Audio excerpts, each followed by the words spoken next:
120, തിരിയാൻ 100, ചാള 80, കൊഴുവ 120. എന്തെടുക്കണ്ടേ ഏട്ടാ? തിരിയാൻ എടുക്കട്ടെ. മോഹഭംഗ മനസ്സിലെ ശാപപങ്കില നടകളിൽ ചോറിനടി നിനക്ക് ഈ പിള്ളേരൊക്കെ ഏതാ? വടക്ക് രണ്ടും എന്റെ, തെക്ക് രണ്ടും പൊന്നപ്പന്റെ. അവനെന്തി? എന്റെ നടുവൊന്ന് വെട്ടിയായിരുന്നു, പൊന്നപ്പനെ ഇട്ടിട്ട് പോയി. അത് നന്നായി. നേരി ഭർത്താവിൻ്റെ അമ്മയുടെ പേരുമായിട്ട് എൻ്റെ ജീവിതത്തിലേക്ക് കടന്നു വന്നിട്ട് യുവദാസിൻ്റെ അമ്മയുടെ പണിയാണ് നീ എന്നോട് കാണിച്ചത്. എന്നായാലും ഇങ്ങനെ നല്ലൊരു നിലയിലായാലും എനിക്ക് സന്തോഷമുണ്ട്.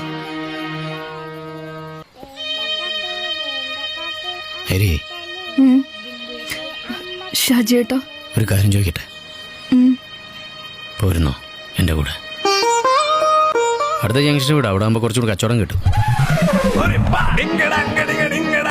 അല്ലെങ്കിൽ